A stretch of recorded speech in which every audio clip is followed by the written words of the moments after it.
All righty, we are live. Welcome back, everybody, to another episode of Sports to Suits Live.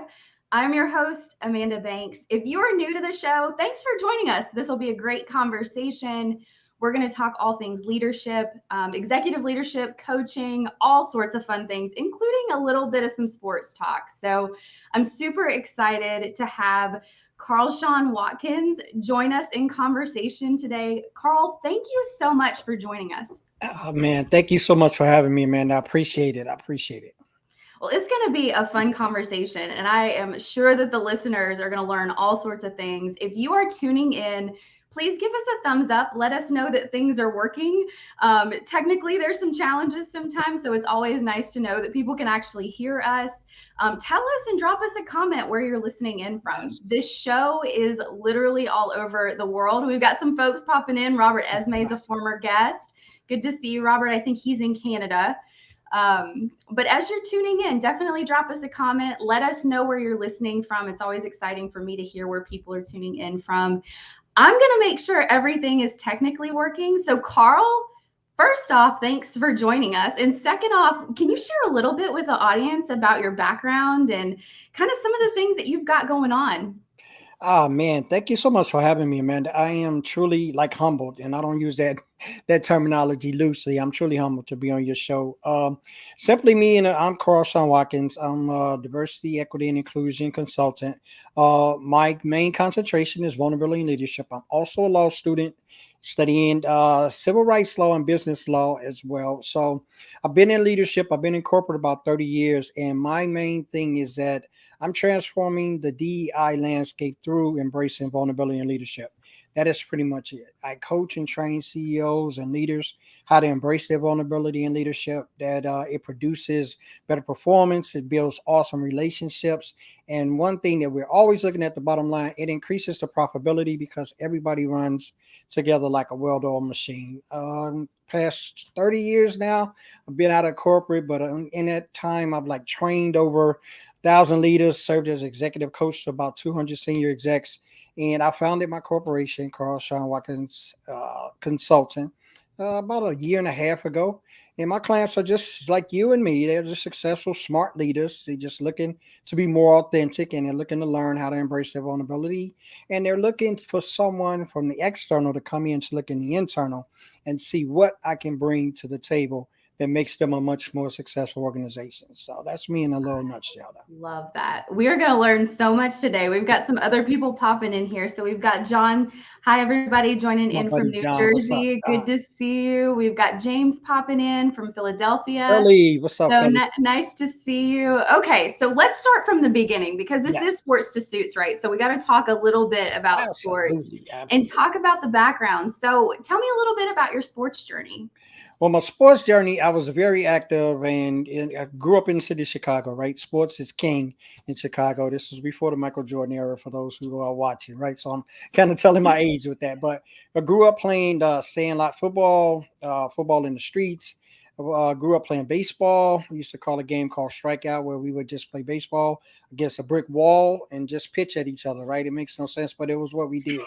And when I went to I high mean, you school, got to do what you got to do. I yeah, grew up we in got to the do like country, we so didn't we have the played all diamonds. sorts of stuff. Yeah, we didn't have the diamonds or nothing. So we would just make a strikeout box and put it against the wall, and we pitch at each other. And that was the way we played baseball. So those were the kind of things and the camaraderie and the kind of fellowship of competitiveness that I got real early on, and I never wanted to lose. And in that, good things come out of that and bad things come out of that. But I'm thankful that I learned a lot, and it curated me a lot to learn how to be situational in things, and that has helped me on my journey now. I played in high school. I played a couple of years in college.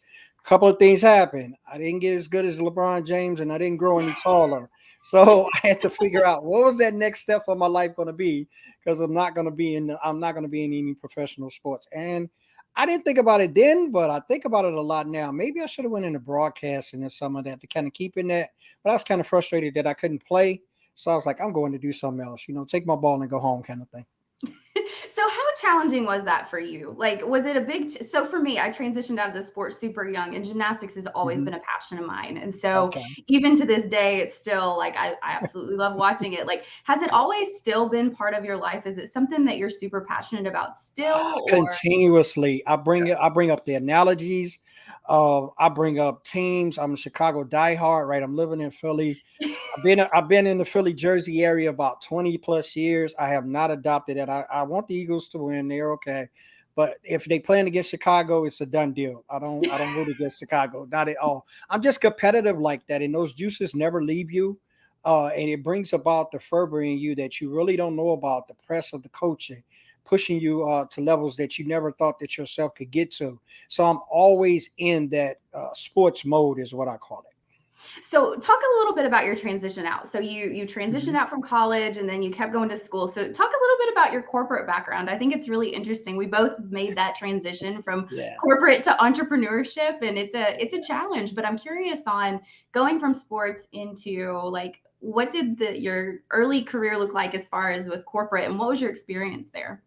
It was kind of rough, I tell you, because when I really owned it that I couldn't play sports anymore, it was really I can probably the best word that could describe it is kind of like traumatic, because you do something for so many years of your life and you're really propelling yourself to be really great at that.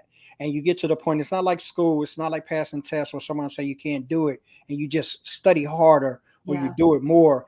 There's limitation in sports that you just can't do it, whether it's an And you can't injury. overcome those. Yeah, Like, and you can't overcome it. Like you can't say you're gonna be Carl one day and the next day you're gonna be Michael Jordan. Those things just don't happen, right? yeah. So I just had to find another way to channel that, and I went to the military.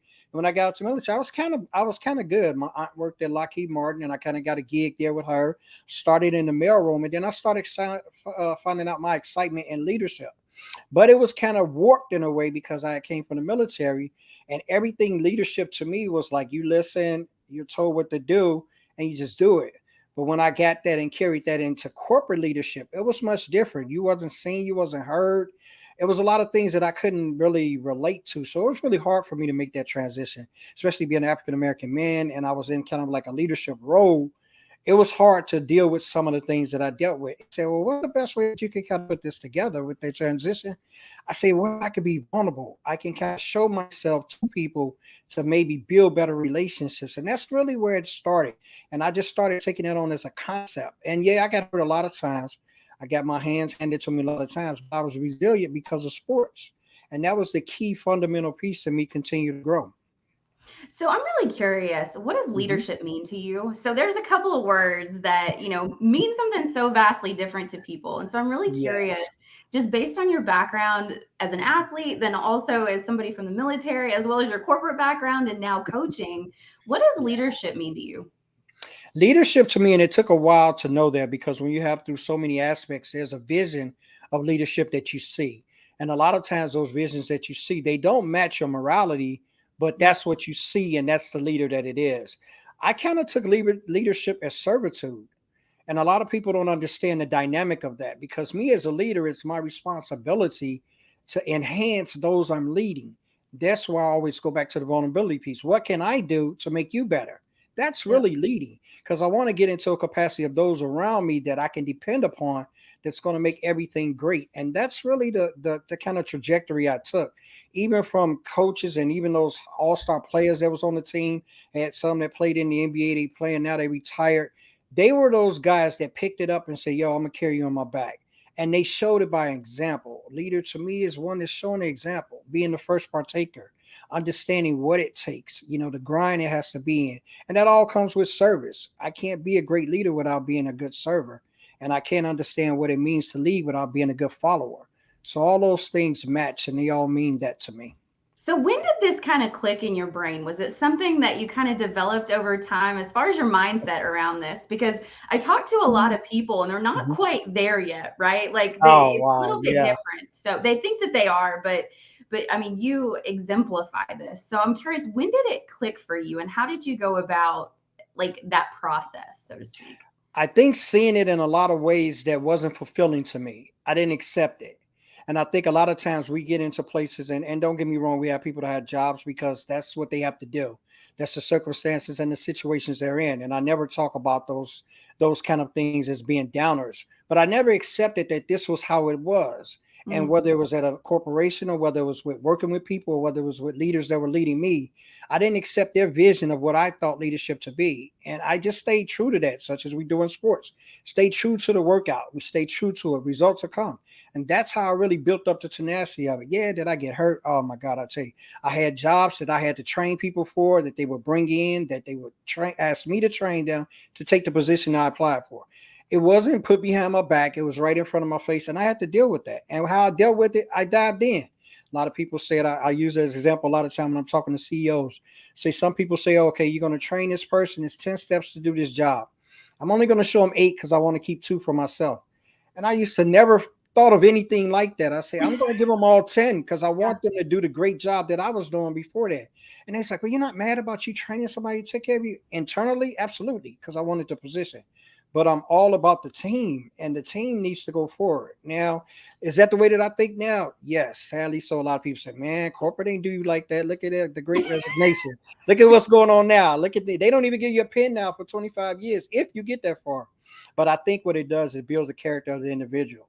That way I can take the solid Carl anywhere, and I don't have to put a Carl somewhere. I can take them because I go there. And with me goes the character. With me goes the tenacity. With me goes the resilience. And it brings about the same fervor wherever I go. So there's a lot of student athletes that tune into this show. I've got a huge network of Awesome. student Awesome. athletes that tune into this show. So typically college level athletes. Yes. So what are some words of encouragement or advice that you would provide to them around leadership specifically? I would say your time will come. A lot of times we want to be pushed into the spotlight and we're not ready. We want to admit we're not ready, but things and situations will tell us we're not. And in those things, you have to sit still and learn. That's a lot of things I thought, a lot of places I thought I should have been long time ago. And I say to myself now on the stages and the levels I'm on, man, it took 30 years to get there. I wasn't ready. Now I am. So there's a realization that really needs to take place within yourself. Continue to work, continue to grind, but your time will come. Your gift will make room for you. And that's what I was always taught, and that's what I teach. Don't worry about those that's on these platforms that are blowing up, or they got these many followers, or they got these many clients. They're not for you. When things open up for you, you'll be able to walk through that door and it'll be a fit for you. You won't have to struggle. You won't have to worry about it. It'll be assigned to you. So let's talk mission and purpose, because I think Yes. that this is in alignment with mission and purpose. And this is something that has taken me a long time to figure out. I've got a strong corporate background, jumped into entrepreneurship, and really have honed into mission and purpose here lately. Mhm. And so, I think that that's a growing process. I think that there's still Yes. a lot in my work, in my life, for it to grow, right? So when Yeah. did you start living in mission and purpose? And did you realize that you were going down that path or working towards that path? Or are you still working towards that path?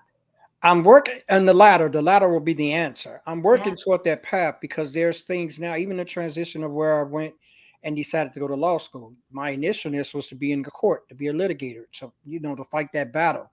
But then as I sat through the pandemic and seen the things that's necessary, they don't need another me in the courtroom.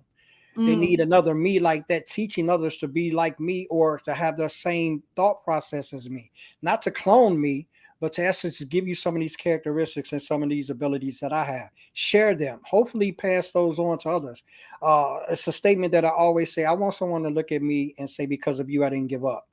That's really what the character of what I carry. I want somebody to see me, whether it's my situation, whether I'm talking, whether I'm coaching, moderating, transitioning, facilitating, whatever Mhm. I'm doing. I want someone to see that and say, because of that dude, I know where he come from.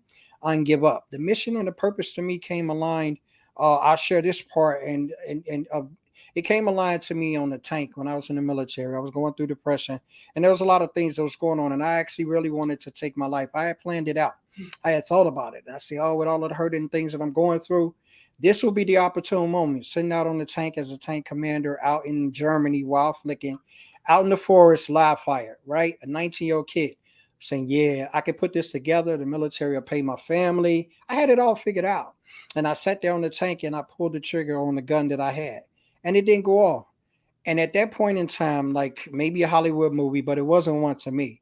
The moon got as bright as the sun. out in a dark forest where I couldn't see in front of my hands.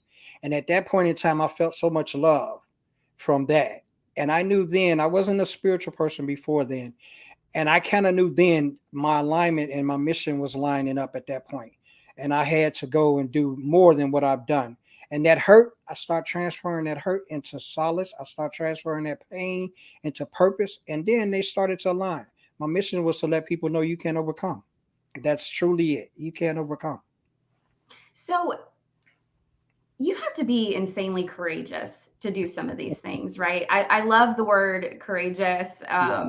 That is something that I don't think people realize, to make some of these steps, whether it's, to completely transition from corporate to entrepreneurship, or, for you to go into law school, people that are, I say take one foot and put it in front of the other. That's all you got to do. But it Yes, takes a lot of courage. it does. What do you think about that? I mean, do you think that it takes a lot of courage to do some of these things? I think it takes a lot of courage by the way we know what it means definition wise. Yep. But I think when we look at it, the purpose of it, a lot of our courage gets dissuaded by who we're trying to impress or who we're trying to involve. I Yep. think our life is caught up in two journeys. We have one of fitting in and one of belonging. And a lot of times we don't make courageous decisions because we're trying to fit in. Yep. When you start making the courageous decisions, you'll belong because people will make space for you. You don't have to fit in.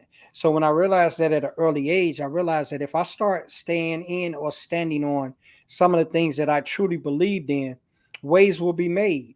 And that's how it was. Now, bear in mind, it takes time for that to go. It takes strength for that to go. It takes resilience for that to go. These are a lot of words that have been thrown around since the pandemic. But the pandemic has shown us that we are tougher than we're giving ourselves credit for. And we're also more formidable than we're giving ourselves grace for. Because we tackle a lot of things and a lot of things get us down. But just people and humanity in general, we're resilient people. And when we put that into action based upon how we feel, we'll really see how much we can do. We really can. Okay, so let's pull up some folks are popping in here. So Thelma's popping in. Hey Thelma, how are you? Love this segment. We've got Sri um, Tree. popping in here. God had a bigger plan for you, Carl. Totally agree. We've got John popping in. Not all leaders are good leaders, but you can learn from them all. I totally. True, John. So true. That And is I've just done that, John. I've learned from them all what to do and what not to do. They definitely in their categories. Oh my god, I think you can learn something from anybody. Yes, You have an opportunity. It doesn't matter who the person is, you always have an opportunity to learn. absolutely. Absolutely. Okay, so let's talk another word because you go by Mr. Vulnerability. And I want to talk Yes. about vulnerability because I also agree that being vulnerable as a leader is incredibly, incredibly powerful. And quite frankly, the world needs a little bit more of vulnerable leadership. So, Yes, what sir. does that word mean to you? Vulnerable to me means accepting. That's why we have such a hard time with it.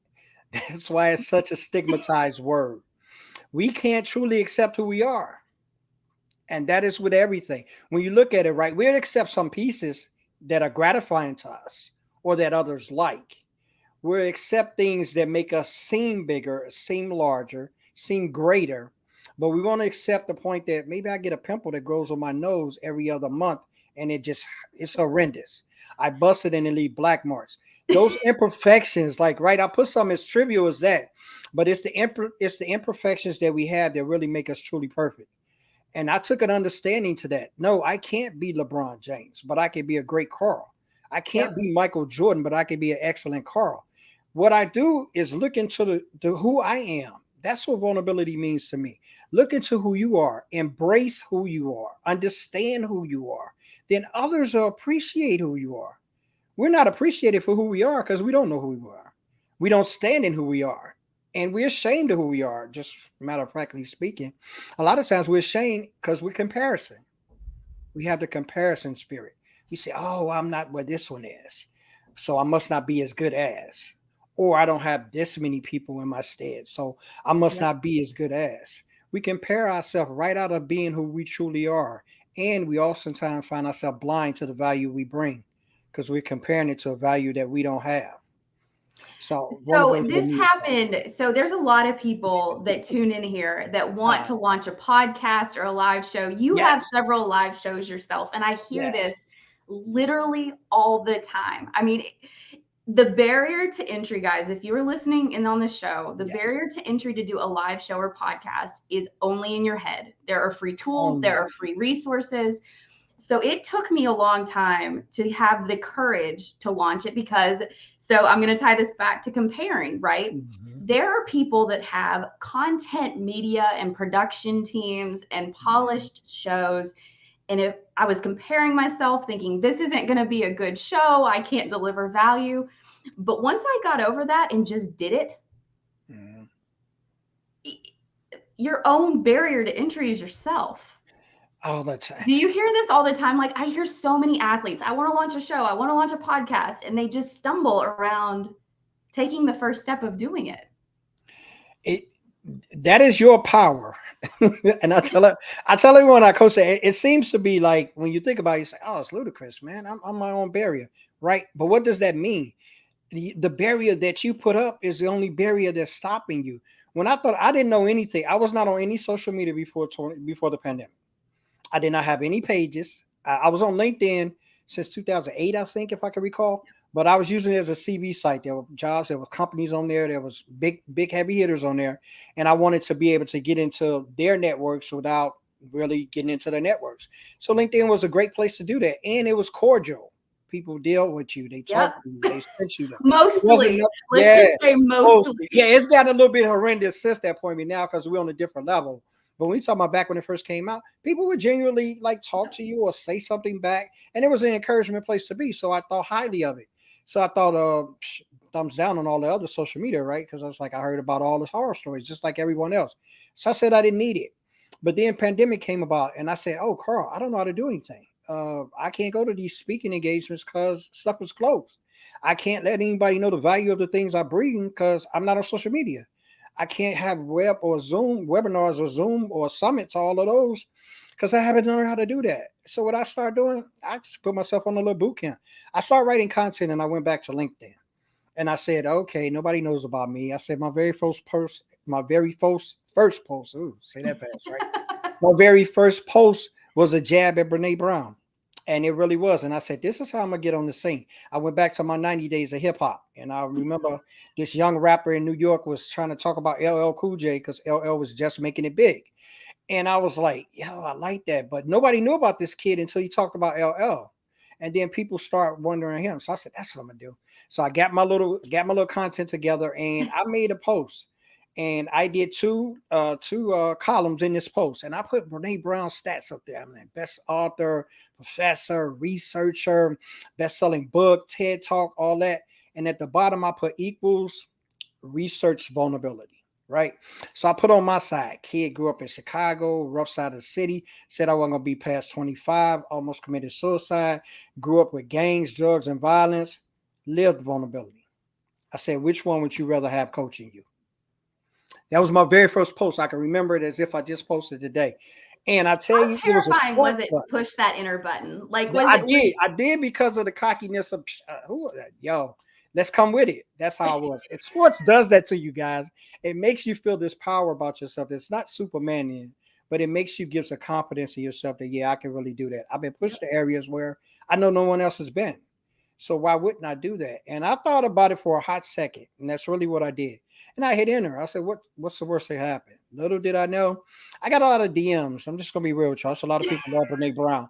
There was a lot of people was like, dude, who are you? I didn't even know about you. Who are you? What content have you wrote? What books have you wrote? What's it? I got it all in my DMs. And I said, I pushed the button. And from then I went on a rampage, so to speak, to change the narrative of what people thought vulnerability was. And to mm, bring it from a perspective of an African American man who was told many years that he wasn't going to live to be 25. Now I mm. graduated law school in a year. I got my own business and I worked in corporate 30 years. So who can say whose vulnerability is whose? I It's love all that. about what you do with it. So there's a lot of people that tune in. I get a lot of messages as well. Like I've built a pretty decent following. You've got a decent following, right? So Yeah. I wasn't planning on going into this, but I think it's important because people are looking for ways to generate leads or generate opportunities. Hmm. And to me, LinkedIn is a great business tool. Yes. It's a great way to connect with amazing people like yourself. You and I connected via LinkedIn, right? Yes. So Yes. so Absolutely. what are some like maybe some LinkedIn tips or tricks that you would give to the audience, especially people that so, like I said, we have a bunch of student athletes or executives that tune in, and they may not have put an emphasis or an area of focus onto LinkedIn specifically, maybe TikTok or Facebook or Yeah. Right. Instagram. But that is not my game. LinkedIn is very much a business tool that I use to help generate leads and opportunities. So Yes. for people that are just getting into LinkedIn or even evaluating building a following, what are some recommendations that you would provide to them?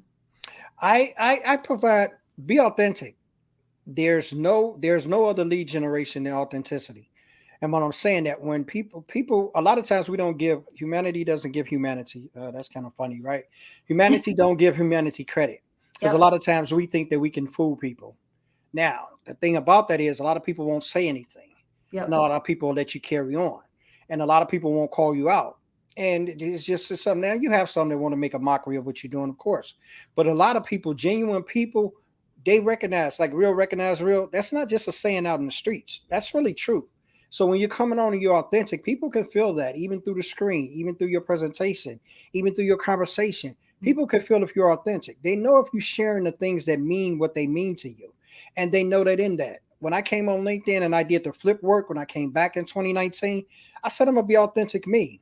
I'm gonna say what I feel, and I'm not. And of course, there's no ignorance with that, or being ignorant or belligerent. Mhm. That's out the window. But I'm gonna say what I feel. I'm gonna wait. I'm gonna put that in the content where I can articulate that, where people could truly understand what I mean by what I say, and they can truly accommodate themselves with me. Hashtag Mr. Vulnerability. They can have a staple of saying when that guy comes on and he speaks of this, this is who he is. And that's what I try to curate and continue to cultivate now.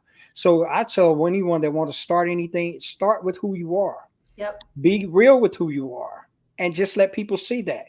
They'll make their judgments. Like my grandmother used to always tell me, they talked about Jesus. So they're going to be people that talk about you.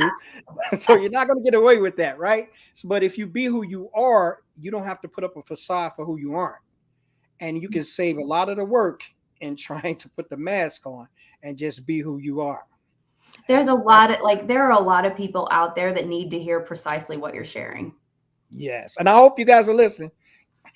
I mean, that's powerful, right? And that's the thing that I Yes. had I had to get out of my own way was Yes. look, there's somebody out there. If I can impact one single person, Mhm. that's I mean, I would love to impact more, right? But if we can change or impact or help somebody out in That's right. whatever their journey is through a conversation, we've done our jobs, right? It's You've done it. it's not to me, it's not about the following or about, all of that stuff. It's more who needs to hear the message or the story and how can we help them? And quite frankly, anybody that's tuning in or listening, somebody needs to hear your story too. Yes, they do. And I have a saying of that, and I got it on my website and a couple other places that I put on social media. Someone needs what you have. Yep. And when I say that, what you have is not the material things that you may possess, Yep. because we put a lot of weight on those things. Those things could be gone in a heartbeat. Just was listening to the people down in Tampa this morning. We were talking about the storm coming, and people were literally in tears, and the storm hadn't hit them yet, but they was in tears about losing some of the material things that the storm was going to tear up.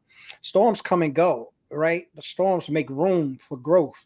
So regardless of whatever it takes away from you, it always presents something better to you. And that's when I look about when you being real and you going into your own self of who you are.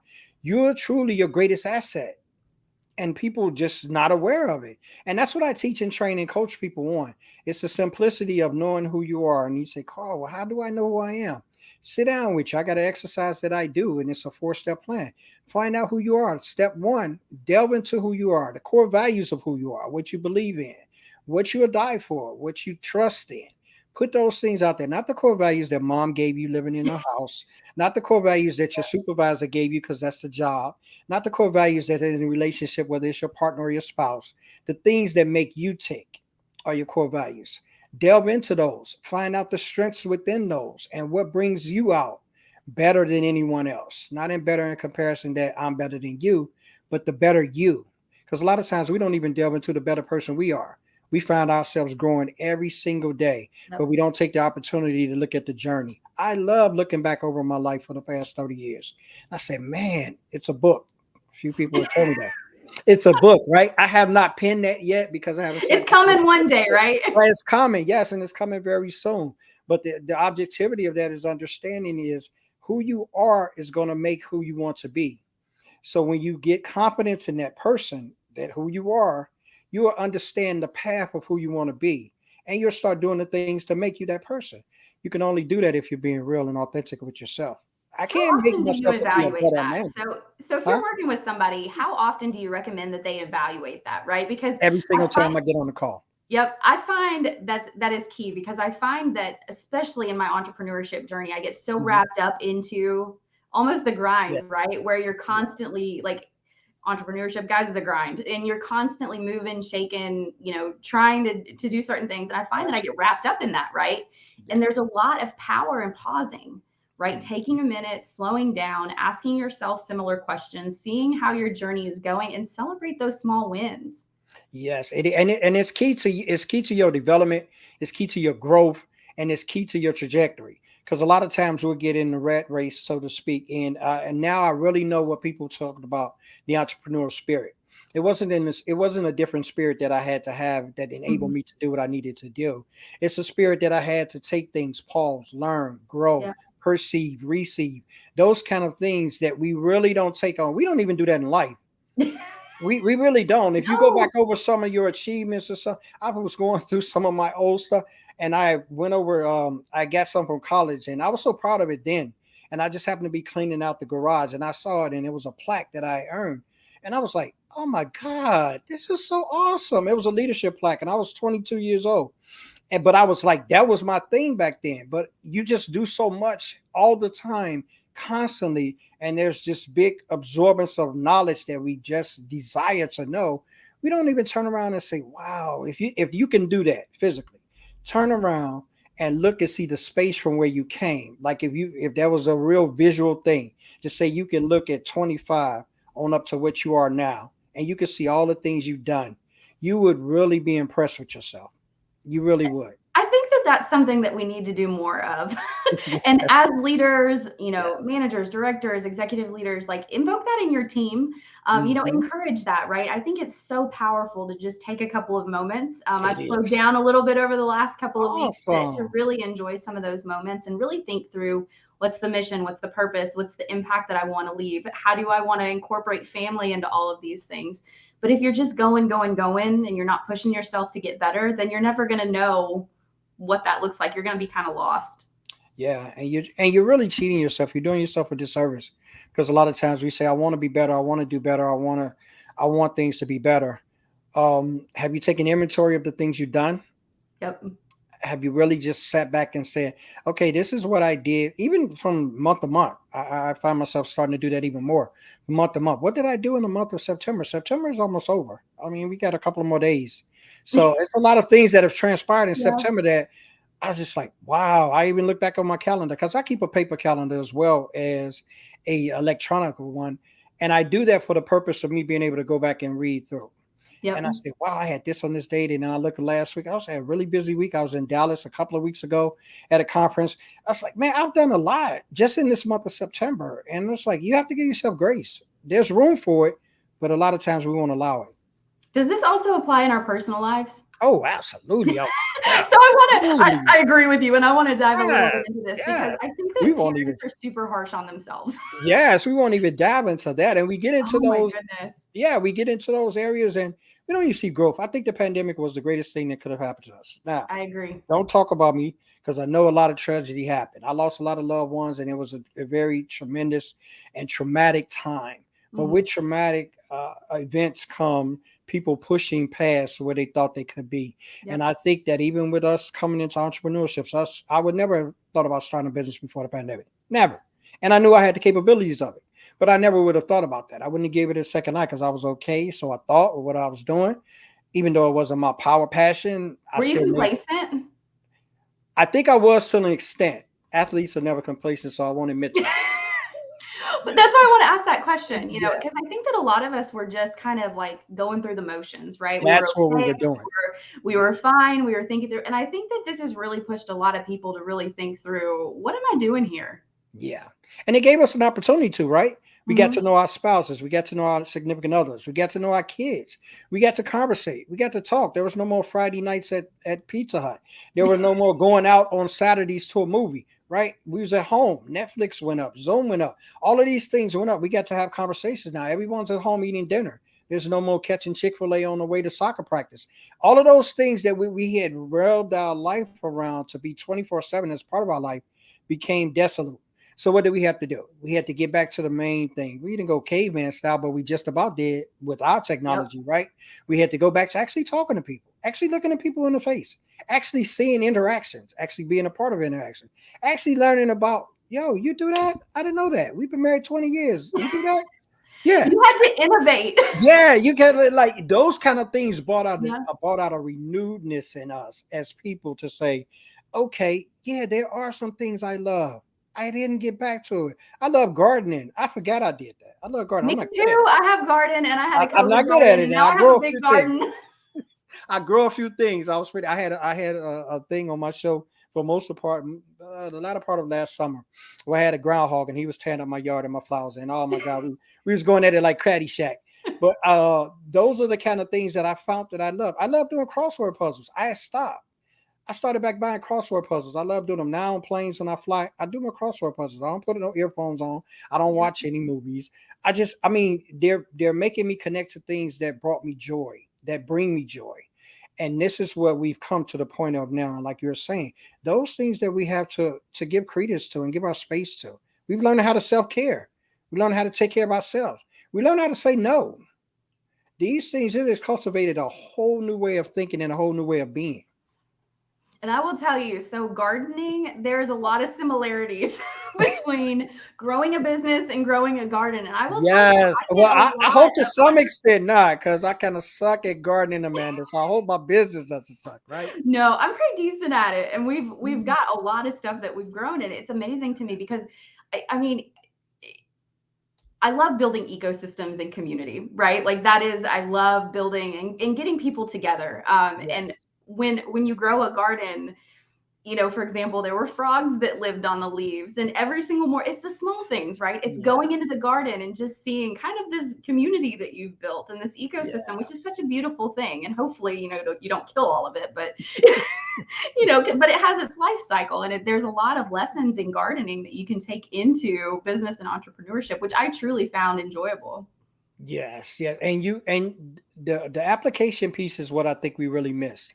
We're absorbed with learning and we're absorbed with knowing, right? Yeah. But we fail so much on the application piece. It's even a derivative of how we learn in school. Everything is about what we know, but there's not enough taught application. Yeah, Yeah. we're taught to take a test, pass the test, find the answers, research it, right?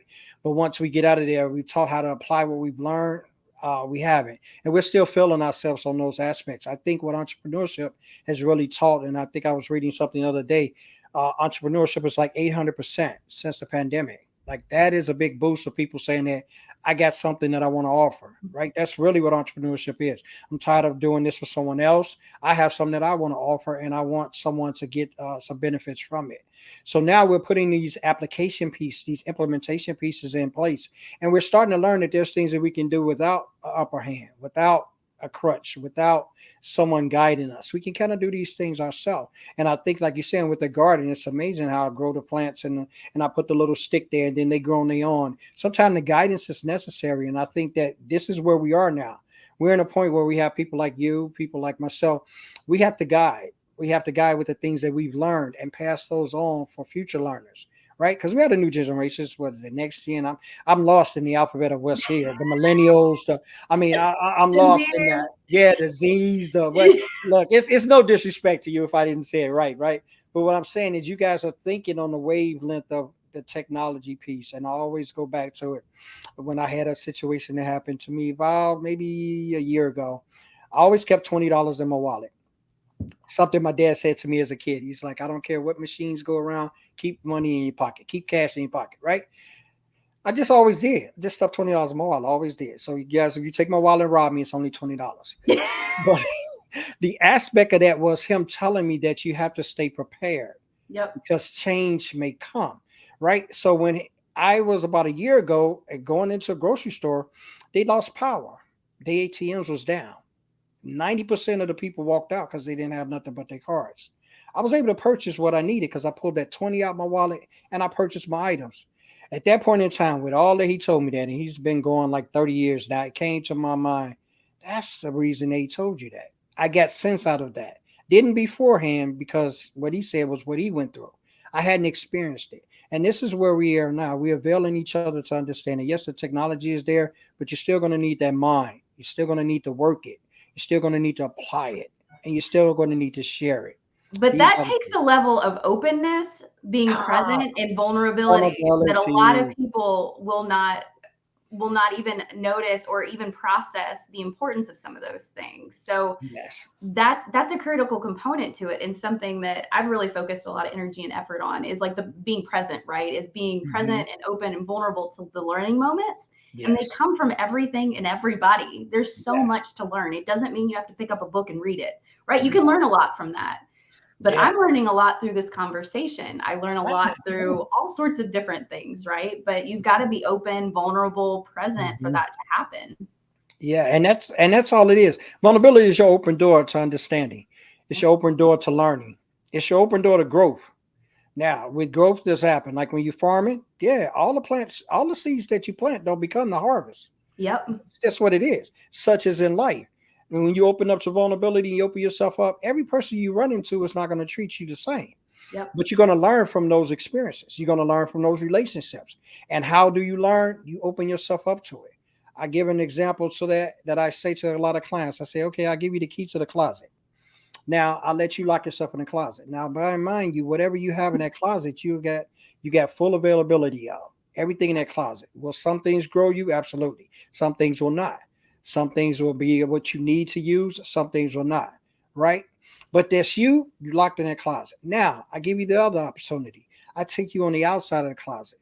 Now you avail yourself to a lot of things that can grow you and a lot of things that can hurt you. But the things that can hurt you only make you resilient because 9 times out of 10, it's not going to kill you or destroy you.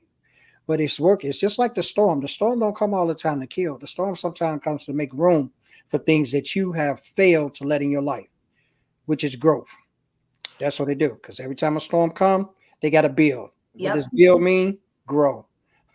You've So, got to be willing to build. And that's what ooh, also you have to be willing. And I think athletes do this so well. They just have that yeah, consistent that's training. what Like we got, y'all. That's what we got. That's what we got. that's what you've got, right? But that's the piece that I think is incredibly powerful. Is just the ability to keep putting one foot in front of the other and the willingness to do it and to find joy in every single step that you take is incredibly powerful. It definitely is, and you have to be willing. You have to be willing to do that, Amanda. Most and for those who are watching, believe in yourself. I'm not betting on anybody else. I don't bet on sports. Sports bet never did anyway because I just thought that was just like it's just like now you get paid for doing that. So, but I don't bet on anything else. I bet on my abilities and I bet on what I can do. That's the only bet that I'll make. I'll bet that if you bet against me, I'm going to do it because you said I couldn't. These are the things that we have to build up in ourselves. I bet against it because you said I couldn't have these many people follow me. I'm gonna bet that I can. Those are the bets that you take on. Those are the ways that you improve your life. Those are the ways that you be example for others who can't figure out. They can't figure out what they need to do. That's what I try to be. I try to be someone that inspires to say, "Oh, this guy came from the hood, man. I came from the hood." It's no other way to put it. I'm proud of where I came from. It put the tenacity in me. It put who I am together. And now look at me now. I'm on the stage, y'all, with global people. And Amanda, I'm So on the let's stage with talk about Amanda. the stage. I want to Yeah. talk about the stage because there are so many athletes that want to get into public speaking. So when I Yes. talk to people that have, proficiency in public speaking, I want to pull a little bit of pieces from that. So for anybody that wants to get into public speaking, it's not just getting on a stage and delivering a Mhm. message. I will tell you Yes. that. I have watched a lot of very excellent speakers. I've personally done a TEDx. I've seen some people that are terrible speakers, right? Like, and you can't, just because you're a former athlete or you're a business leader or an entrepreneur, does not mean that you're a proficient public speaker on a stage. So I want to talk about your experience around public speaking because I know there are a lot of people that would love to become, proficient public speakers. And quite frankly, if there's anybody in the education system that's listening to this, I think every single kid starting in elementary school needs to be in a public speaking Yes. role. Like, get them started super young. Public speaking is something that most adults are very uncomfortable with, but is something that is incredible, powerful tool and resource that I think a lot of people need to learn. So with that being said, Carl, how did you get into public speaking, and what are some ways that you went about building the proficiency in that? I got a long story short. I got given a dictionary at 5. I loved to Okay. read when I was a kid.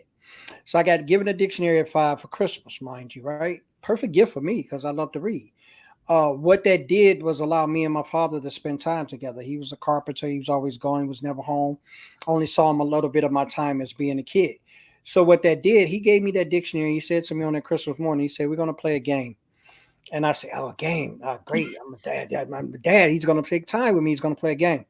The game he told me is like, every day that I come home from work, we're going to go over a word. He said, in that word in a dictionary, we're going to read it from the beginning to the end.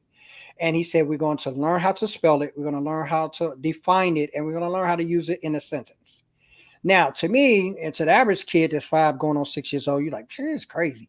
All right. This is not a game. But to me, it was. It did twofold things to me. It gave me an opportunity to spend time with my dad, which I didn't have. And it also gave me an opportunity to start being able to articulate things the way that I wanted them to be. Right. He passed at 15. And at 15, I was going to put that dictionary in his coffin with him just to pay homage because that was what he gave me. And my mom said no. So, mind you, like I said, long story short, we came back home and everybody had left. You know how funerals go. Everybody leave, and then it's just the family. So I asked my mom, I said, why you ain't let me put that dictionary in there? She said, I couldn't because your dad explained to me why he bought you that. And I would say, yeah, you know what? Dad never told me. I never gave him an opportunity to, nor did I ask him. I was excited about spending the time with him. And he said he gave it to him for 2 things. One, because he didn't graduate from high school, and he wanted me to graduate from high school. And secondly, he wanted me to be, for me not to be a statistic, an African-American kid growing up in Chicago and couldn't articulate to people what he wanted to say. And in those 2 things, he gave me a vocabulary. I never cursed, not because I didn't hear it, because I had other words to put in place of it. So those are the kind of things that grew me. So when I got to the area of where I can articulate, it became easy for me to be on the stage because I was able to communicate to people. This is what we lack a lot of in schools. I see athletes with tremendous gifts, but they're not articulate. They can't really do an interview. That's why they got courses and classes on there. And I agree wholeheartedly with Amanda. Start the kids young. No, it's not putting up a little post on LinkedIn. On TikTok or putting up a video. It's a vast difference. When you're able to articulate a message to someone and they be able to understand it, that makes you powerful. That's really why I wanted to do what I'm doing. I wanted someone to hear what I said, take what I said seriously, and be able to articulate it where somebody could understand.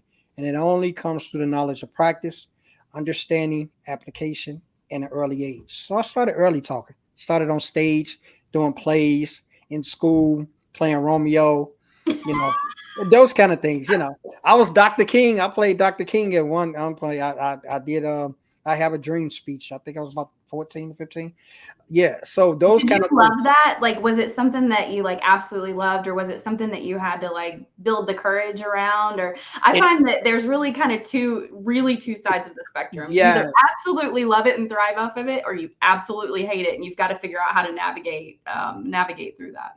I was did too, yeah, and it's definitely too. I loved it, and I was nervous. I was nervous for the simple fact I went to Martin Luther King High School in Chicago, so therefore there was this premise that, of course, I had to get it right, but I was also happy about it. And what spirit wise, when we talk about that, the spirit is how empowered I get from saying his speech. And how at the end the part that everyone knows, every kid, the red clay of Georgia, all that powerful piece that he ended that speech on, right? I can actually feel that welling up when I was saying it. And I was a 15-year-old kid. So the movement of speeches, someone will say a speech that that you wrote, that you articulated, and they'll be moved by the spirit of you because you penned it. This is what brings about the speaking, the TEDx talks and those kind of things. They bring power. Amanda says she done one. Yeah, we gotta watch it. You It gotta was see it. so That is not my it's not my area of expertise, and there's a whole story around my But TEDx you felt certification, but I powerful in did it, doing that and though, right? it was such a blessing. I will tell you. So if anybody is tuning in that is terrified of public speaking, I was one of those people. Okay, out of college, I swore I would absolutely never do public speaking again, and I had to over time throughout my career figure out how to even just be remotely comfortable with it. But I will tell you, it's one of the most powerful tools that you can use for your business, especially small businesses, is to just use your voice. And you never know, absolutely never know who's tuning in, who's listening, and who needs to hear it. So I'm a huge advocate for people to, even if you're terrified, even if you're not Do it. comfortable, your voice matters. Your voice, you know, what you have to say can truly impact the life of other people. So you're doing them a disservice by not sharing what you have to say.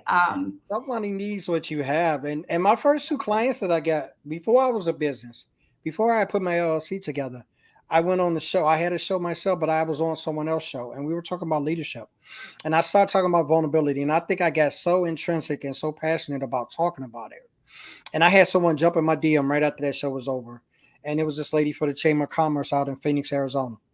And she said, I got this DI thing, and I was just looking for something to bring different to the spectrum. She was like, you got a company, you got a business, you got a mind you, I didn't have no LLC. I didn't have anything.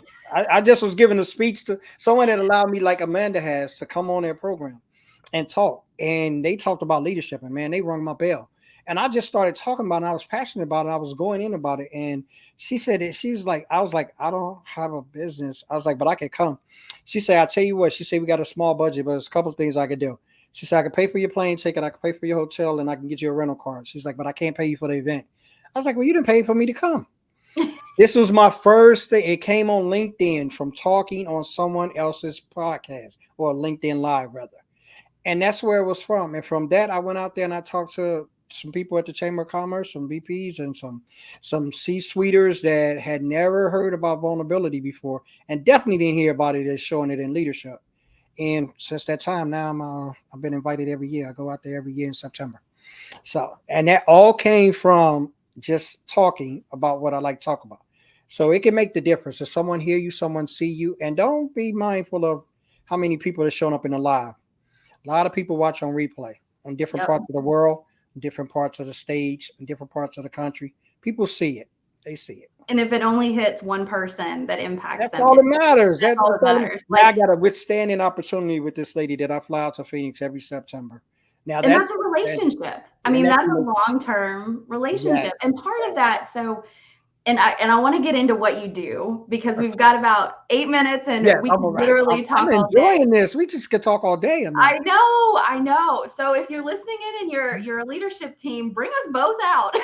Yes, yes. We a great duo. We even dress alike. Look, I know we did not plan we this, did but not we plan got this, on and we're guys. like, He's you know not what? playing We're this. gonna vibe. We've got our blue outfits on, and it's like this bright royal blue, which is really Yes, awesome. yeah. It's my sports blue right here. It's sports blue right here. That's it. So Mm. we've got about a couple minutes left, and I want to give you the space to share how you work with individuals, how you work with teams, how you work with organizations, and kind of share a little bit about some of the work you're doing because it's incredibly powerful. So why don't you share a little bit about your consulting company and some of the things that you guys are doing? Yes, my consulting company, Carl Shawn Watkins Consulting. I did not call it coaching, which I do a lot of, right? Because I didn't want to be called a coach because there's billions of coaches. So I want to stand out. Yeah, that makes sense, Carl. Like it's not a billion consultants, right? That's what I tell a lot of people. It's a coaching and consulting firm. And what we do, we go through mostly ERGs, which is employee resource groups, and we get called in. And I do facilitating, I do speaking, and I do training. We've got leadership programs that are set up for executives, C-suiters, and for the individual leaders who have just been promoted to learning how to engage in and learning how to deal and set their own leadership styles. So what we do, we come in and coach, teach, and train on those. I do a vulnerability assessment. That is truly to get the heart of the individual and the corporation. Because I want you to be honest in what you're looking for, so we don't waste time in trying to give you what you need. And that's really what we do. And we do that from the premise of engaging with you. I'll take you through a 360. Everybody knows about 360s, right? Assessments. We take you through those. We get out the parts that we need, and we come and we do a session for you. And in that, if you want to work with me, you jump on a clarity session. I ask you a few questions. You answer those questions, and I tell you what we can provide. And the main thing that we bring to companies, which I'm so proud of, is an external voice. A lot of times you have things ran within the company that are still in the company, ran by people of the company, and it doesn't benefit the company. External, I have, as my dad used to say, no dog in the fight. I just Well, want and to see. you're Yeah, ultimately an advocate for the company. You know, absolutely. you're advocating for them, you're cheering for them, you're putting in systems and providing recommendations That's it. based on what you're seeing. And sometimes having an outside resource do that is so much more powerful than trying to do it It is internally because yourself. we can see things that you're blinded to. And Mhm. don't get me started on that piece. We don't have time. You are blind. You are blinded by it. There's an acceptance to it that I've ran across with a lot of executives. That's not happening. And I go talk to 3 or 4 people. I bring it back to them. Oh, that's happening. Yes, you're blinded by it because you're in there and you can't see the forest for the trees. That's why external to bring someone in externally is a great advocate for you because what it will do is show you and highlight those pain points and things that you didn't see, and it'll also be able to mediate some of the things that's going on because it's from an external force. And that's really our biggest asset that we bring to you, and that's the biggest benefit we bring. And bringing those in with the training leaders that we have, the consultants that I have with me, the coaches that go on with me, we give you that support. We bring it in and we lay it all out, and from then I put you into a plan that really will work for you. It's all about you moving you forward, and it's growing the people that you're leading. If you're not growing the people that you're leading, your name will only be on the door temporarily. And this is not just executive leaders. Like No, focus on all folks within your organization. I know all super large folks. corporations, Yeah. have a lot of people to focus on, right? But that's something that is such a powerful resource. And I I start know. with the ground level leadership, right? The executives bring you in because they got the power to do so. But Mhm. I encourage them and I pretty much almost demand to them in a light-hearted way. I need you guys' participation because a lot of times you guys will write it out, write the check out, and then you go sit back in your office. What I need you to do is sit down, engage in, go through the experiment and the exercises with those that are under you. Take in consideration their feelings of how they feel, how things are coming down from management. Those things are essential tools to you growing. When you don't take participation in it, there's no growth for no one. So I'd say that C-suite because I got an extensive thing for them because they kind of hard head. They do things their own way. I'm just going to be honest with you. They kind of hard head, but everything is designed for the leader in you, and that begins Mhm. with the individual. So I can't thank you enough. This has been such a powerful Oh my conversation. God! So if Yeah. you're watching the video live, carlshawnwatkins.com is where you can get some more information. Yes. Definitely reach out to connect with Carl on LinkedIn as well. We've got some people popping in here. So James says incredibly James, thank you, inspiring, James. Thank you, James. informative. James, you're in Philly. We got to hook up, man. You about 35, about 40 minutes for me to come across the bridge. We got to hook up, sir. Got to That's come. what this is all about. We've got John John's saying in New Carl's Jersey with me, incredible. so we definitely got it. That's a great friend of mine. He's a powerful asset too. Well, I cannot, like I said, I can't thank you enough. I know Thank I you, learned a Amanda. lot from you. I'm so grateful for the community and for us to Yeah, have the opportunity to share in conversation. We've absolutely. not had a lot of conversations No, before, we talked like we didn't known each other for years, right? and we're dressed alike. That So, I mean, I guess that the that's it. universe is just saying something here. So, That I is can't it. thank you enough. To Thank everybody you, tuning Amanda. in, thank you so much for continuing to watch and support the show. Please drop some comments. Let me know what you pulled from the conversation, or if there's anything that you, as far as questions, would love us to address after the fact. Feel free to reach out to either one of us directly. You Absolutely. can find us both on LinkedIn. Go to carlshawnwatkins.com Yeah. to reach out to Carl and to learn more about the services that he offers. And Carl, thanks again. Thank you, Amanda. Thank everybody for joining in. We thank you so much. Go and drop me. Come and see me. Come Yeah, to my LinkedIn page. I'm always there. There's always content to read. There's always inspiration to have, and there's always love on my page. So come and check me out.